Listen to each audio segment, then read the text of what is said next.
Schollywood am Apparat, egal ob Riesling oder Müller, jeder Film wird hier ein Knüller. Was kann ich für euch machen? Ja, ein Film, kein Problem. Um was geht's denn? Da wird sich der Juwelier in Herd aber freie. Wie, warum? Der Film heißt doch Herr der Ringe, oder? Eine Dokumentation über Schmuckgeschäft in Herd. Ach so, Herr der Ringe.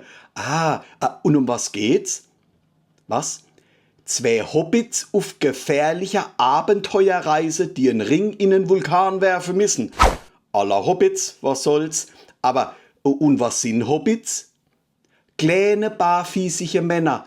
Ajo, heuch, die schicken wir erstmal auf Pirmasens ein paar Schuhe kaufen. Haben die auch Namen? Frodo.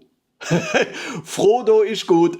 Das sagt meine Freundin auch immer, wenn sie heimlich vorbeikommt. Heuch, ist dei Frodo. Und was brauchen wir noch? Ein Haufen Zwerche. Heuch, die kenne ich. Vor allem die Iwer-Zwerche. Aha. Und dann?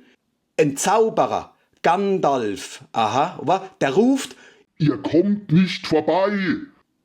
Ja, ich glaub, den kenne ich. Der steht jeden Morgen auf der Reibring in Karlsruhe. Und was brauchen wir noch? Sprechende Bäm, riesige Elefanten. Ach du lieber Gott.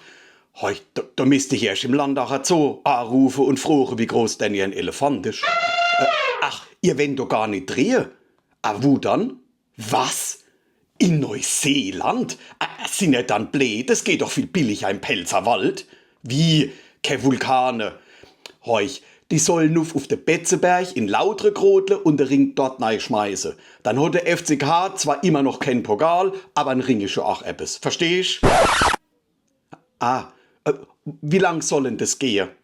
Also 20, 25 Minuten kriege ich doch jetzt schon zusammen. Was?